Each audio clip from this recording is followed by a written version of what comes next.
기도하시겠습니다. 여호와, 너를 창조하신 여호와께서 지금 말씀하시느니라. 너를 지으신 이가 말씀하시느니라. 너는 두려워하지 말라. 내가 너를 구속하였고 내가 너를 지명하여 불렀나니 너는 내 것이라. 거룩하신 하나님, 지은 충만에 감사합니다. 저희들의 영혼과 삶에 은혜 내려주시고 하나님의 뜻과 온전하심이 삶에 나타나게 하옵소서. 성령의 인도하심을 통하여 소개하시고 하나님의 도우심이 삶에 가득하게 하옵소서. 인도하시고 붙드시는 온전함으로 삶을 채워주옵소서. 예수님의 이름으로 기도합니다. 아멘. 찬송가 453장 1절 찬송 드리겠습니다.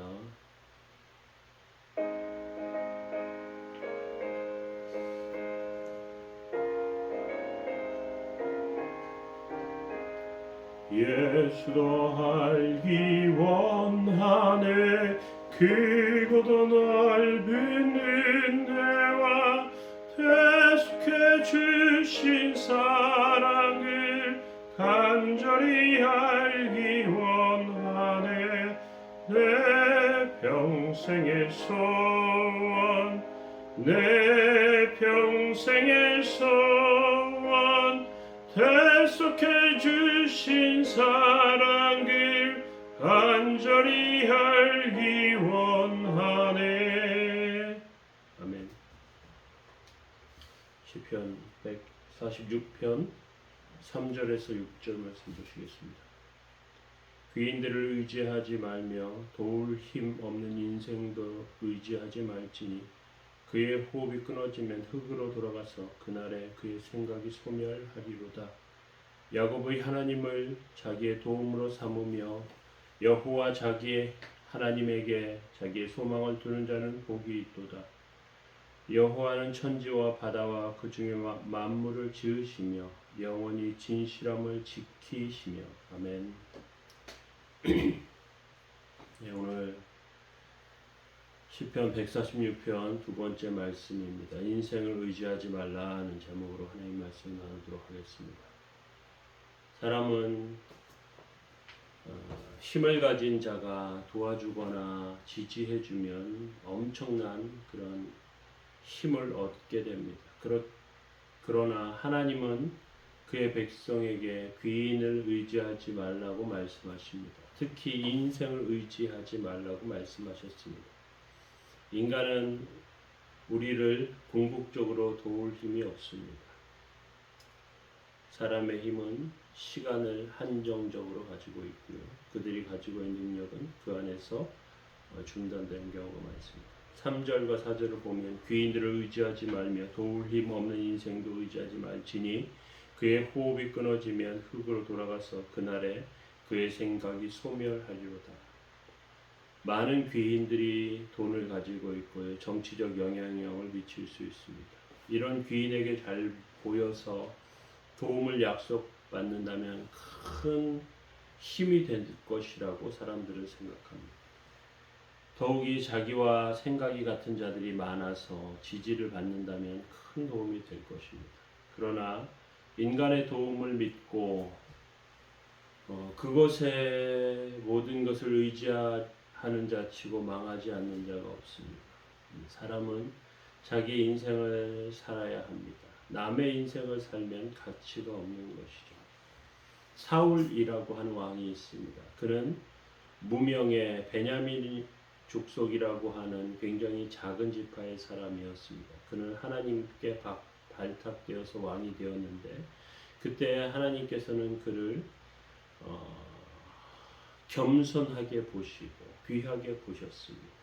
하나님께서 자신을 인정하는 것을 믿고 살기만 하면 사울 왕의 나라는 강건했을 것입니다. 그런데 그는 돈으로 힘 있는 자들을 모았고요. 그들의 힘을 의지하는 태도를 가지며 살게 되었습니다. 그러다가 자신보다 인기 있는 사람이 나타나자 히스테리와 정신 이상의 모습을 보이게 됩니다. 자신이 아닌 다른 사람의 삶, 다른 사람을 의지하는 모습으로 살았기 때문에 그는 비참하게 되었습니다. 결국 사울 왕은요 아들들과 함께 비참한 죽음을 맞이하게 됩니다. 그것이 인생을 의지하는 자의 모습이라고 할 수 있습니다. 또 인생을 의지하는 자의 모습이 열왕기에 보면 등장합니다. 유다의 아하스라고 하는 왕은 북쪽의 수리아와 이스라엘의 공격을 받고 나라가 흔들리게 됩니다. 이때 이사야 선지자가 아하스 왕을 찾아가서 그 수리아와 이스라엘 왕이 대단해 보이지만 타다만 나무와 같기 때문에 저절로 불이 꺼진다고 말합니다. 그래서 하나님만 의지하라고 그렇게 조언합니다. 아하스는 이 말을 듣고 하나님을 의지하는 것처럼 행동합니다. 그런데 실제로는 아수르의 왕을 믿었습니다. 아수르 왕에게 돈을 갖다 주고 자신의 나라를 지키려 했습니다. 아수르 왕은 돈만 받고 결국 유다까지 공격하면서 유다 나라를 만신창이로 만들었습니다. 유다에 또 다른 왕이 있습니다. 히스기야라고 하는 왕입니다. 히스기야는 아수르 왕의 신하로부터 치욕을 받으면서 또 끝까지 하나님을 의지합니다. 하나님께서 천사를 보내시고요. 아수르 군대 18만 5천 명을 하루아침에 물리치십니다. 인생을 의지하지 말라고 하는 모습의 예가 히스기야라고 할 수 있습니다. 이스라엘 백성들은 하나님 앞에 범죄하는 그런 모습을 보였고요. 결국 망하게 됩니다. 유다 나라가 망하고 바벨론의 포로가 될 때 유다 백성은 바벨론이라는 나라가 굉장히 강력한 나라이기 때문에 모든 것을 포기하고 그리고 주저앉게 됩니다. 하나님께서는 이사야 선지자를 통해서 바벨론은 망하는 나라라고 말씀하셨습니다. 당시의 최강국이었지만 마치 중병에 걸려서 시한부 인생을 살고 있는 환자와 같다고 그렇게 말합니다. 유다 백성들은 이 사실을 잘 알고 있었다면, 아니 하나님의 말씀을 붙잡고 있었다면 70년만 잘 버티면 되었습니다. 그래서 하나님께서는 예레미야라고 하는 선지자를 통해서 그렇게 말씀하십니다. 바벨론과 결판 내지 말고 복종하면서 시간을 끌라는 그러한 하나님의 말씀이었습니다. 그런데 유다 지도자들은 이 말씀을 붙잡지 않습니다. 바벨론에게 대적하다가 나라가 더 엉망진창이 되었습니다. 하나님은 인간에게 대단하게 보이는 그러한 것들, 인간이 대단하게 보이지만 그렇지 않은 것들에 대해서 말씀하실 때 그것은 영구하지 못하고 계속되지 못한다고 말씀하십니다. 사람의 말을 믿지 말라고 하십니다. 자기 인생을 망하는 길이라고 말씀하십니다. 어느 누구도 절대적인 존재가 없습니다. 흔히들 친구 사이에 돈 거래하지 말라고 합니다. 친구는 믿을 수 있지만 돈은 믿을 수 없기 때문에 그렇습니다. 이제 이 고비만 넘기면 다 잘 해결된다고 말합니다. 그런데 그렇게 될지 안 될지 우리는 가늠할 수가 없어요. 인간은 절대적이지 않습니다. 5절을 보시면 이렇게 말씀합니다. 야곱의 하나님을 자기의 도움으로 삼으며 여호와 자기의 하나님에게 자기의 소망을 두는 자는 복이 있도다 말씀하십니다. 야곱의 하나님은 야곱이 인생이 밑바닥에서 그 베델에서 돌베개를 베고 잘 때 만나셨던 하나님을 말합니다. 가장 힘들 때 만나주셨던 하나님이죠. 우리가 그 하나님을 어떻게 도움을 삼을 수 있겠습니까? 계속해서 돌베개 베고 자면 될까요? 아니요. 하나님을 의지하는 것은요, 세상을 의지하지 않는 것입니다. 하나님께 중심을 지키는 것이고요. 사람들이 알아주지 않더라도, 당장 좋은 결과가 나타나지 않더라도 하나님의 말씀을 통해서 하나님께 소망을 두는 태도입니다. 하나님께서 과연 어떤 분이시냐? 성경은 이렇게 말하죠. 6절에 보시면요.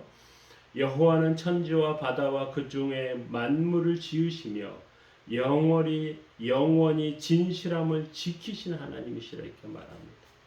하나님은 하늘과 땅과 바다를 창조하신 하나님이십니다. 바다와 하늘을 창조하신 것처럼 진실하신 하나님이시라고 말합니다. 천지를 창조하신 하나님께서는요, 우리의 인생도 귀하게 여기시고 우리를 책임지고 돌보아 주십니다.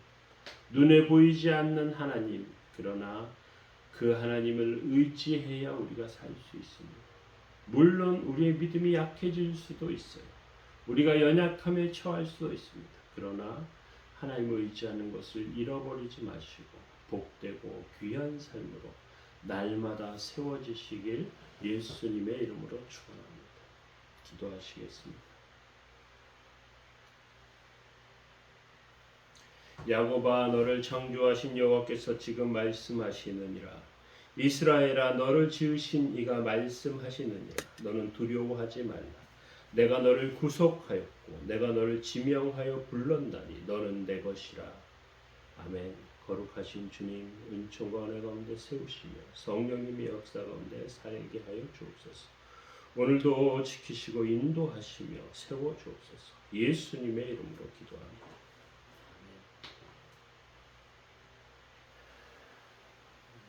교회를 위해서 함께 기도하시면 좋겠습니다.